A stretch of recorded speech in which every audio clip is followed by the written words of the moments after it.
Drug developers, investors, researchers, and corporate executives wrestle weekly to understand what is happening in commercial development of NASH medications. Join hepatology researcher and key opinion leader Stephen Harrison, patient advocate Donna Cryer, liver wellness advocate Louise Campbell, and forecasting and pricing guru Roger Green as they discuss the issues affecting the evolving NASH market from their own unique perspectives on the Surfing the NASH Tsunami podcast.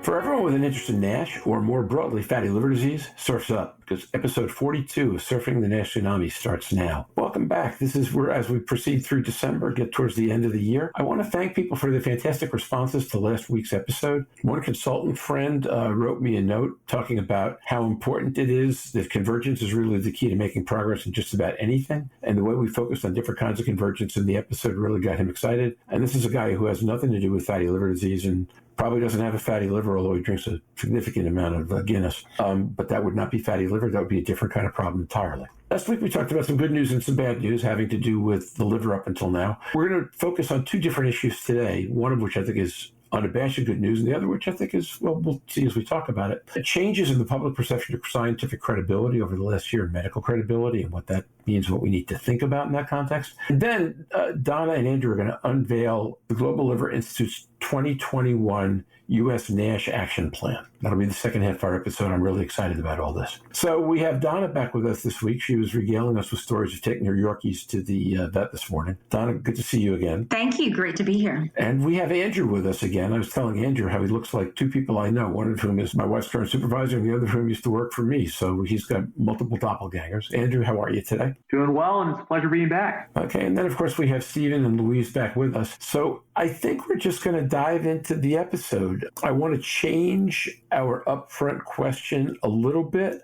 I want to know about the best present that you are getting or hope to receive this month. And that can be something material, spiritual, social, whatever. Okay, brave one, go first. For me, the greatest gift is that my husband can travel again. He's had successful surgeries, plural, this year. And so we found, an appropriate, safe place to go near the water just after Christmas. And so greatest gift, of course, is his health, but us being able to get out of this little bubble and go together to some other little bubble before the end of the year will be very exciting.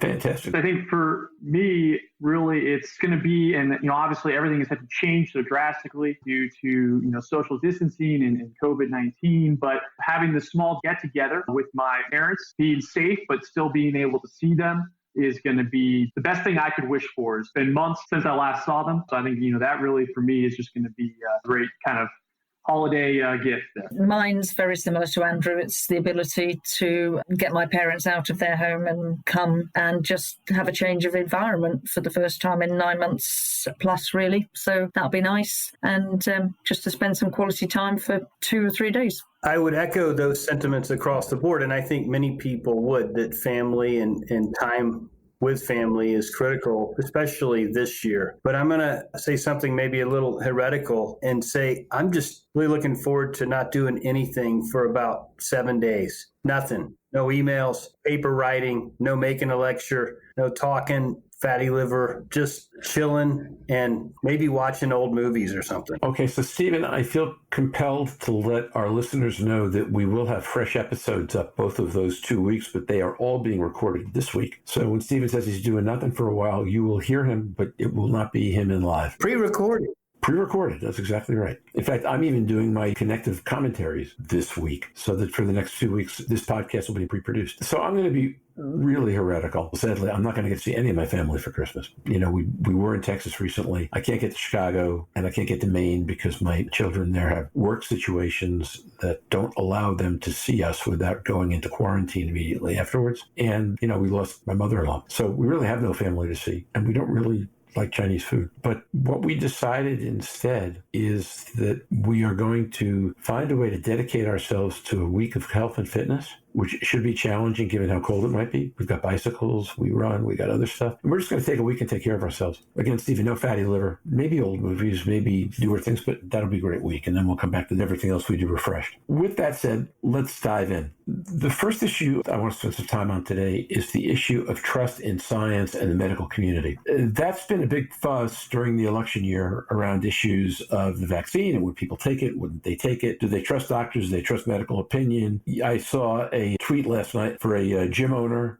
who was proudly noting that he's not closing his gym under any circumstances, and his last 3 lines were no pandemic, no silence, no tyranny. So with that, I spent some time digging into research.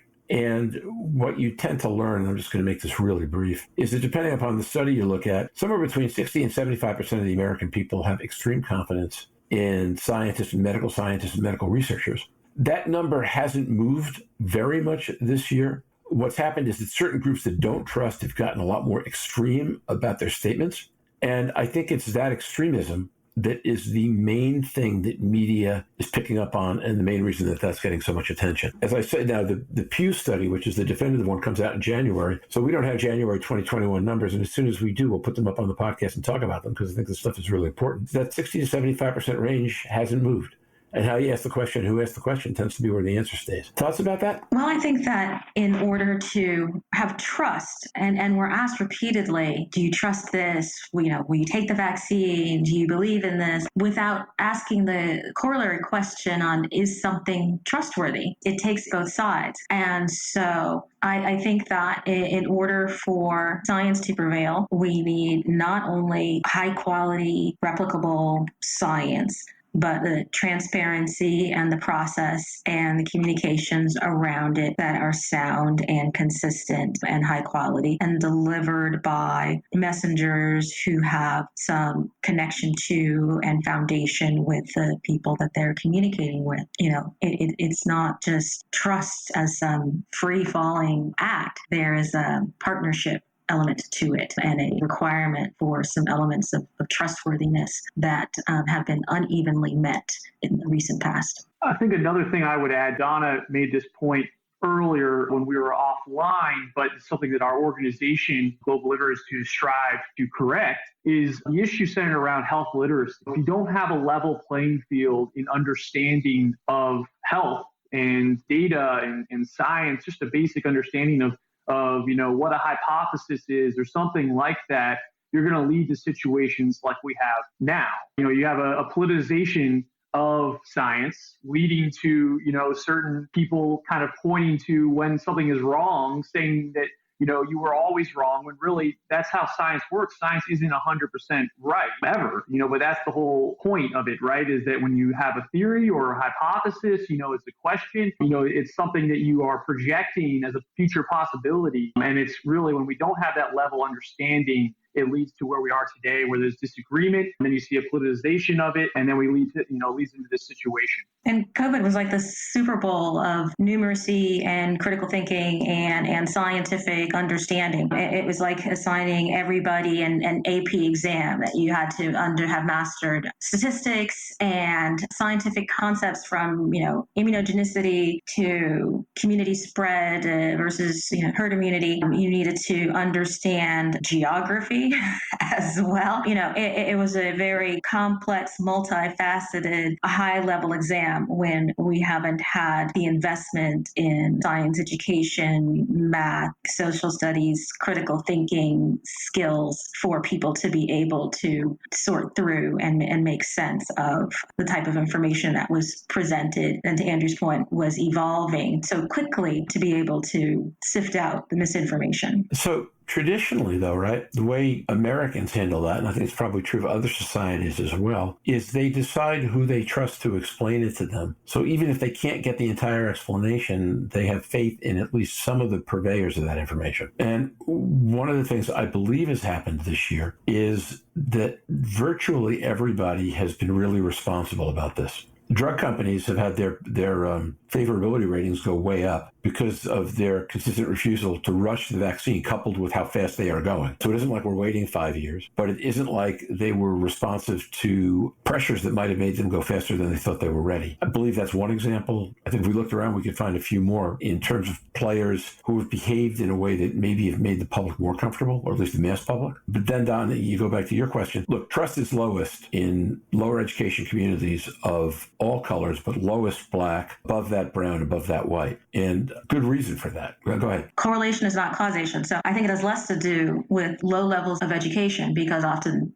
people have high levels of common sense, but they are more likely to have been mistreated. So they have more reasons to mistrust. Will that be true of all races of lower education? I mean, not even equally, but will it be true of all? Because you're right, correlation is not causation, and just because a variable correlates doesn't mean it represents all things to all subgroups that score on that variable. But I think there will be more of an association with low income, low education, and skepticism or a low trust environment than there will be racial and ethnic lines. So what drives that? Just the fact that you need a lot of literacy and numeracy to understand this stuff? No, I think that your daily experience with life shows that people don't treat you well, that things are hard, that things don't work out, that things are often too good to be true, or things are, expensive, or that they are not presented well. So I just think life is harder at that levels. And so your expectations that something will be wrong or false or not for you or not good or not as good as it seems more often bears out than the experiences, high income, high education folks for which, life just somehow just magically always works out. So of course I trust things to work. I have an expectation that things are going to work. What changes that? If we assume, for example, that we need 70% coverage to get to herd immunity, 75, what gets us all the way to 75? Right now, the number of people who say they're going to do this quickly is, I think, in the low 60s, last I saw. What gets us the extra 12 points?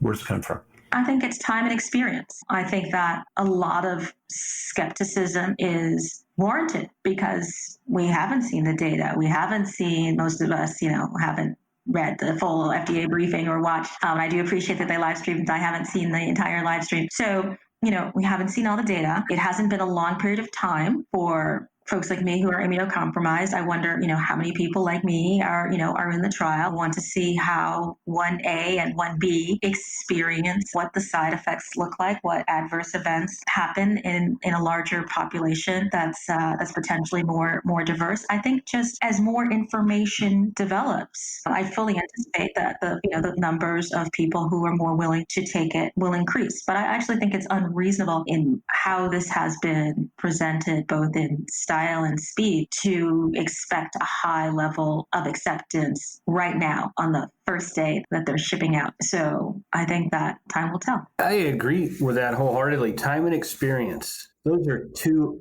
amazing words that carry a lot of power. And for me, I can look back in my military days and think about anthrax. Remember anthrax? A big worry. And for the military, it was so much of a worry that we all had to be vaccinated against anthrax. And when that first came out, we were all like, ooh, wonder what that's going to be like. How is it going to be tolerated? And so, a lot of us wanted to have that time and experience to see, okay, you get it. And I'm going to look at you for a period of time and see what happens to you. And if everything's okay, then that raises my acceptability and lowers my level of concern, as 21 pilots say. So, I think that's exactly right. I mean, you're going to have those that say, yes, sir, 3 bags full, step up, give it to me. And then you'll have more that say, I absolutely want to take the vaccine, but I need to see a little bit more. I need, the doubting Thomases of the world. I need to make sure that this is okay. And then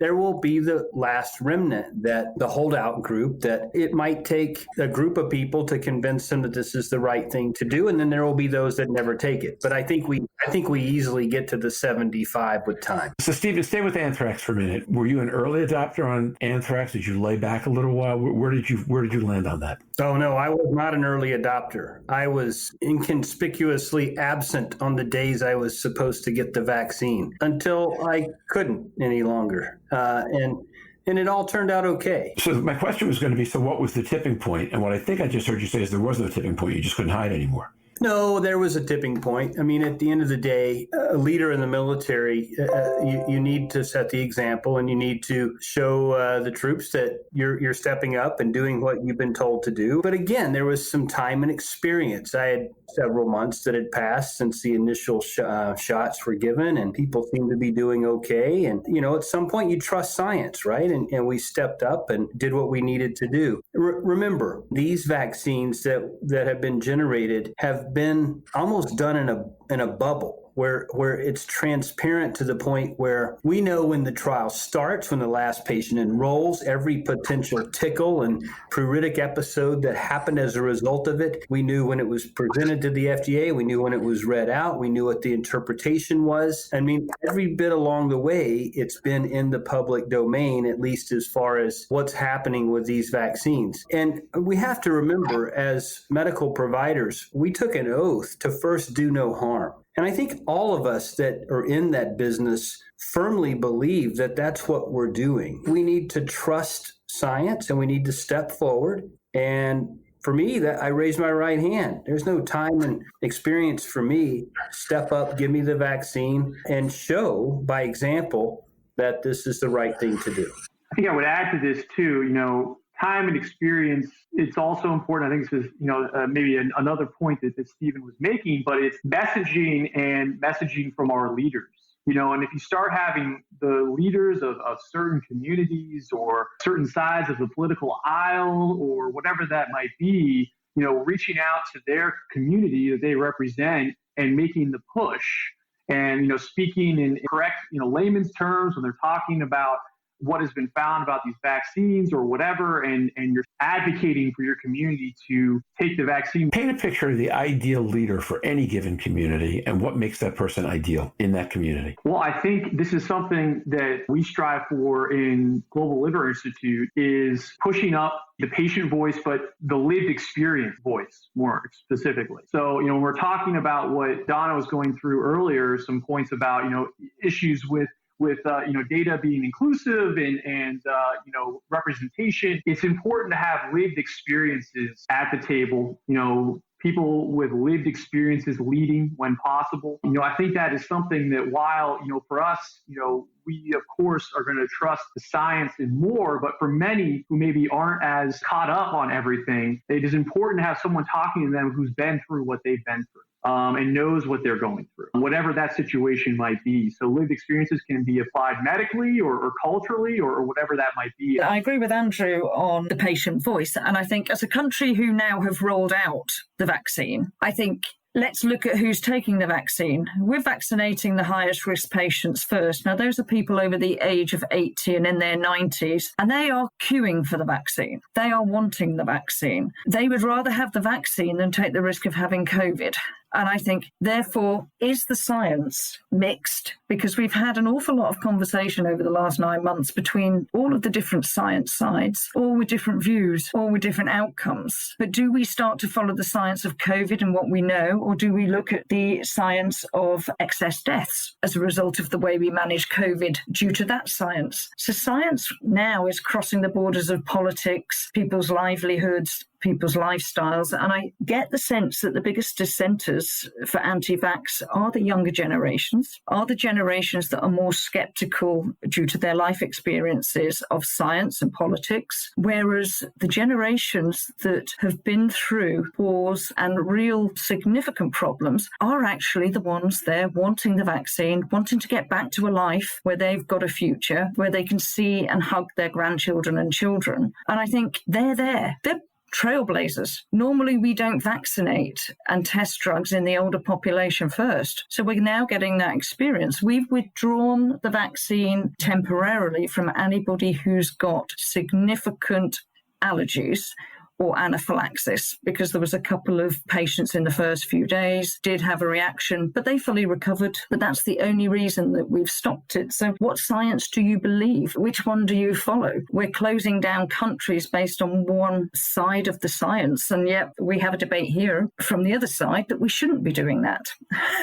So there are mixed messages, and we also have different ways that we're registering the mortality rates around the world, so there's no consistency. We do do 28 days of a positive COVID test. But we must know by now who died of COVID and who died just with COVID. But those figures aren't known. Our 60,000 people who have died, if only 20,000 of them died of an actual COVID infection rather than with COVID, that's a whole different science. We're not getting those figures. So I can understand the confusion and skepticism. But I think for vaccination, we've got 55% of the population said they would take it, but the focus was all on, 45% said they wouldn't have it. So where's the focus? Whereas the ones who were taking it in their droves and queuing, and my husband's parents are due in 2 days to have their first vaccination, and they're 90 and 87, and they're desperate to get back. And if this vaccine offers them that chance, they're patients, they're queuing, they're wanting their vaccinations. So I think the politics and the science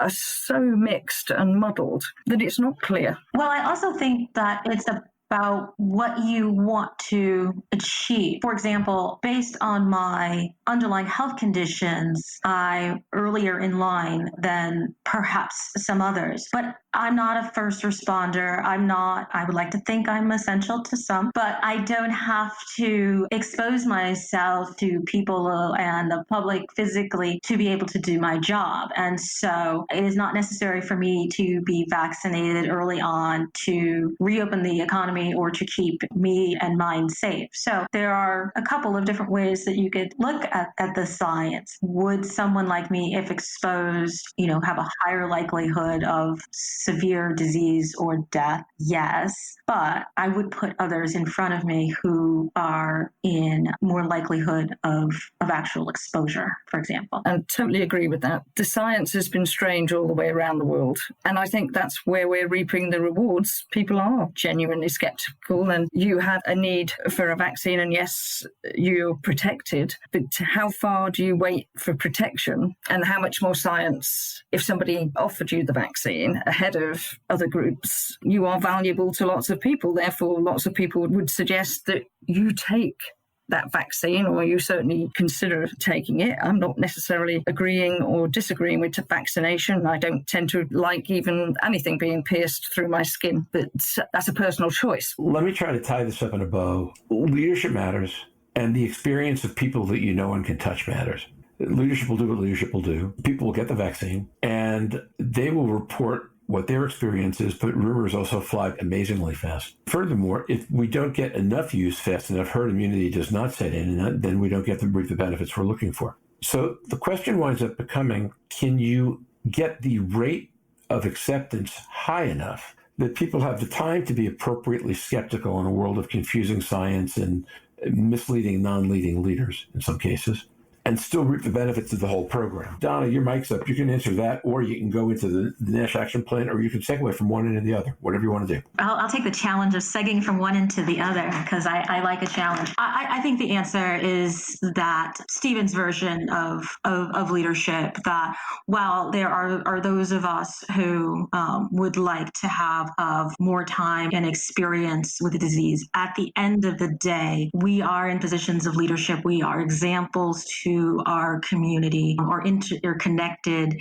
in such a way that it becomes about more than just us. And so I would step up and take it at that time, to achieve the greater goals. And so the reason I believe that brings us into the US NASH Action Plan is that leadership does matter, and putting together, the right messages and the right roadmap and bringing people together to really solve problems and move forward is something that GLI takes very seriously. And, when we put together our NASH Council in 2017, we only hoped that it would grow. It's now over 70 members, very diverse, from specifically reaching out at the earliest stages to folks like the American Heart Association, or the Association of Black Cardiologists, and the Endocrine Society, and others who haven't been part of a liver advocacy before, but but we knew we would need a broader team to address this disease and position it as a public health threat that needed public health solutions. And as we've progressed through, first providing just what is the framework, what are the things that you need to have an effective advocacy community in any disease state, and none of the framework pieces, whether it's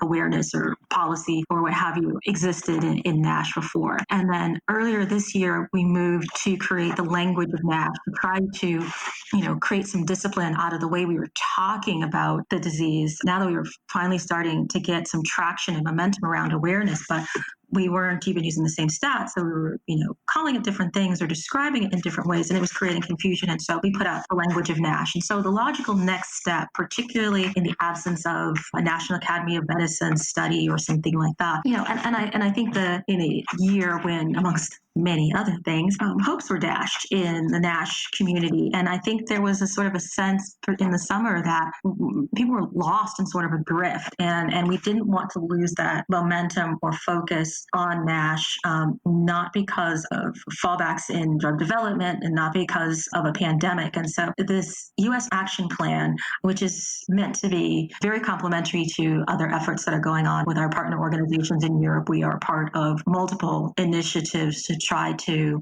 when all the pieces are put together, provide a global action plan and strategy. But we really think that there's so much confusion. Is there a way that we can have very specific recommendations for, if you are a medical society, what could you be doing? I have the honor, with Stephen, of serving on the AASLD NASH task force. Or if you are a health system, what can you be doing? And certainly if you're a payer, what could you be doing? And what are short-term goals and what are long-term, more collaborative goals? So that's how we've been thinking about, certainly, having a common background and laying out the 4 issues that certainly, everybody on this podcast or listening to it understands: the lack of awareness and education, lack of agreement on how to diagnose NASH, lack of standard patient management and treatment for NASH, and until very recently, lack of NASH-specific policy initiatives so that there is not the infrastructure and health system that's prepared to receive NASH patients. And so what we hope people will find valuable when it is released around the time of this podcast this week, that people will find it very easy, depending on whatever, stakeholder group they'd like to assign themselves into, and say, okay, these recommendations, these are the things that I can do that are most valuable in advancing NASH. And so we're really excited to issue it. And then, I believe that having an annual state of NASH to see how we're progressing on these actions by stakeholder groups, so that there's a measure of internal accountability, certainly, from a patient advocacy organization, and a measure of external accountability. How are people doing? And putting that all together in one place so that people can sense the progress, can see the gaps, see where maybe we need to direct more attention or resources, or make sure that there's some momentum if some is lagging in a particular area or group. But, I think there's a great need for this. And I want to, thank Andrew, because Andrew's been leading this effort. And I want to thank, everybody who was on the policy work group. We had representatives from the VA and from, major academic centers and clinics and other advocacy organizations like endocrine and obesity. So I'm really so grateful that people came together to give their thoughts to make sure that this was as practical as possible. The concept is really exciting. Can you do our listeners maybe a favor and pull it down, pick 1 or 2 example of things that are in it that are more practical, more applied, easier for folks to touch, so they say, oh, I got it, this is where it goes? Sure.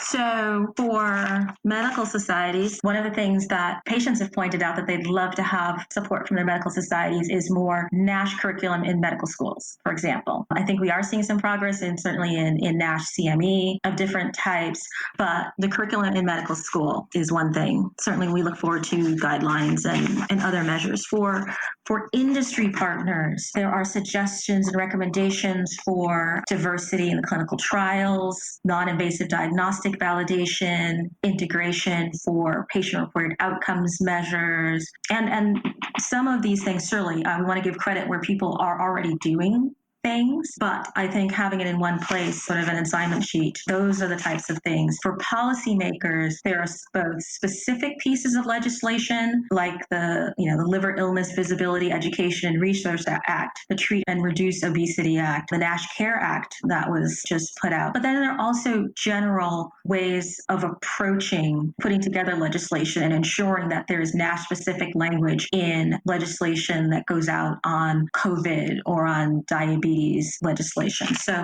those are the types of, very granular recommendations. It might even be for health systems about, supporting and hiring staff to create integrated fatty liver disease clinics, or integrating FIB4, other types of calculators into their EHRs, and making it easier to access different types of non-invasive diagnostics within their systems. Thanks. That's exceptionally helpful. So, Andrew, what would you like to add as the person who Donna just gave credit to for driving so much of this?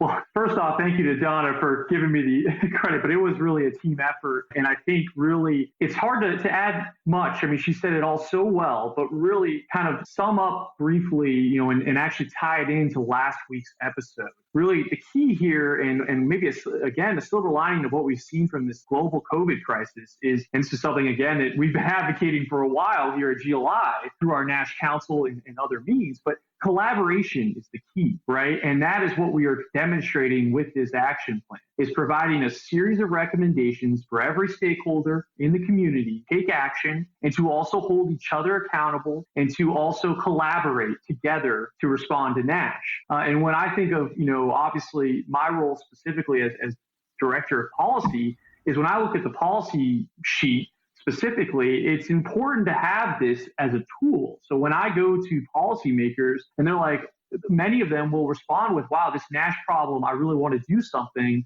but it sounds insurmountable. It sounds too big to be true. Or, when you're starting to give them the information, it could be overwhelming. Well, if we have this action plan, it provides those specific recommendations for them to look at, for them to understand what NASH is, what the problem is, and what they should do.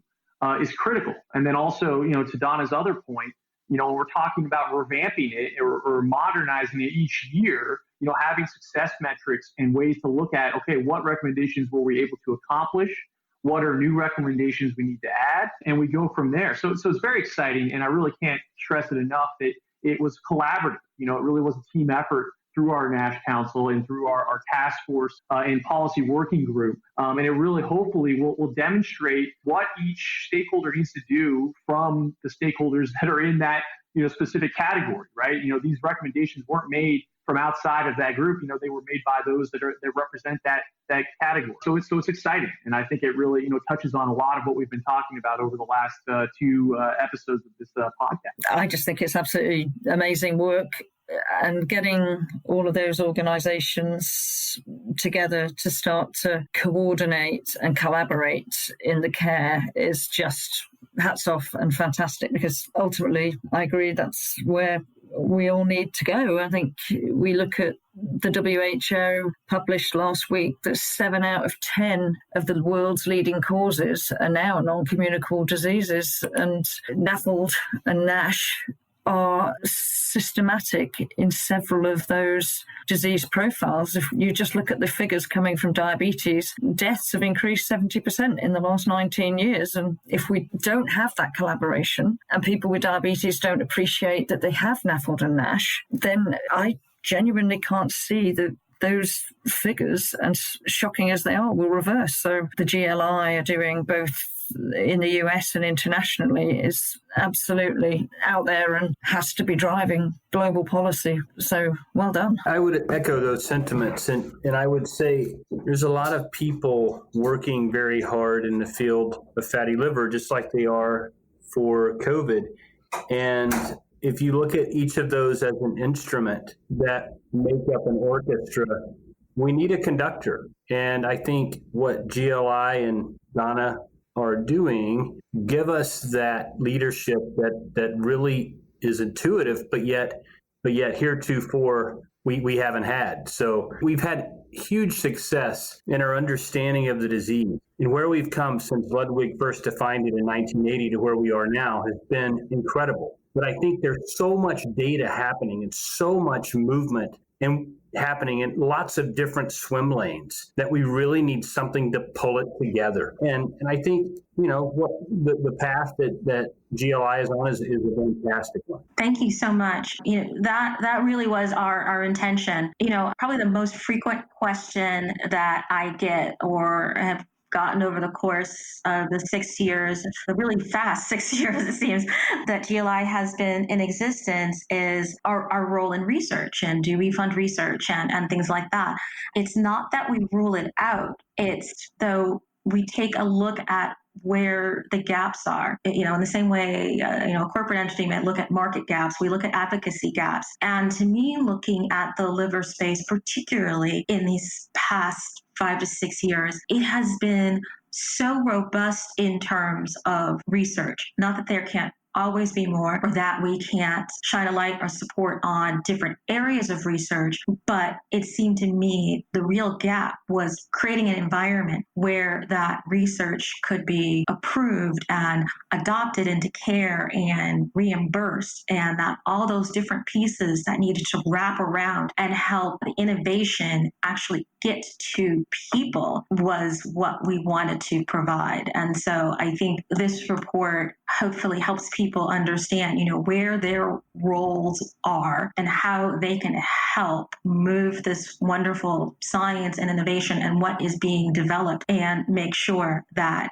it actually gets to people. Using that as a standard, what would get you an A on your report card in 12 months? I'm a hard grader. I'm a very even harder self grader. But I think that we've always seen ourselves as a catalyst. And so I think if a year from now, if we can see everybody having bought into their piece of the plan, when I see payers doing the type of studies that we're recommending, when I see, regulators having the type of cross-division briefings and understanding and bringing in the expertise they need to move approvals with consistency, when I see more participation in the collaborative advocacy days that AASLD or others have, I think that at this point, it's a full sense of coordinated community movement, rather than certainly if this piece of legislation passes, then the policy piece would have been successful. If X numbers of hospitals,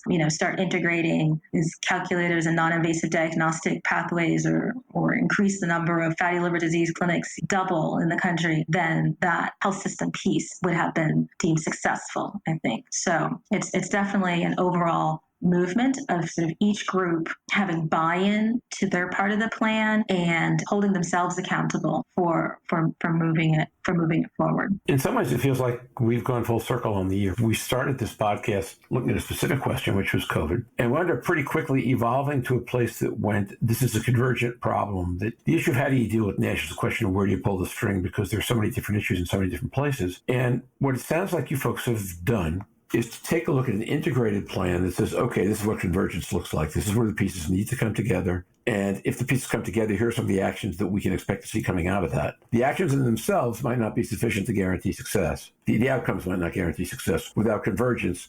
Convergence in and of itself could just be navel-gazing, but convergence with specific outcomes as goals is the path that can actually take a challenge this big and get it down to bite size and then eat it one bite at a time. Does that sound right? Yes. I do admire those innovators who focus on, one specific problem and solve that. And I know that's more frequently successful, and it's more the Silicon Valley way. I've always been a systematist, and so I step back and want to see the whole picture and all the pieces come together. Because to me, for example, if patients were moved so much, were super educated and knowledgeable and empowered and activated about their risk factors and their disease, but they walked into physician offices that were not prepared to treat them, then it would not be successful. If you had industry doing clinical trials that are diverse and patient-centered and all these different things, but there isn't the regulatory science and staffing and approval process that's consistent and consistently communicated to approve a drug, then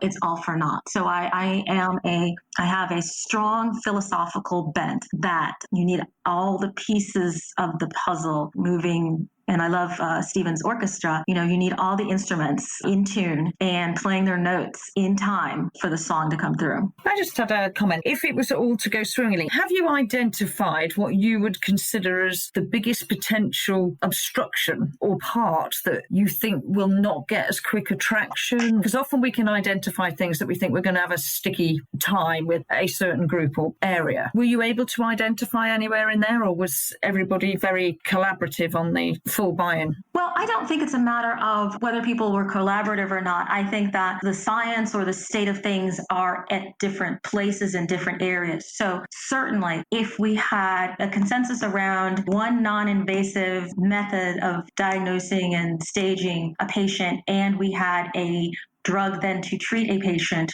well, we'd be miles ahead. So those would be the two things that would make the most critical difference in my book. So it all comes back to the science. Yes, but since I have a JD, I will do my part, and I will just wait expectantly for Stephen and others to do theirs. Fantastic. Keep lighting that fire.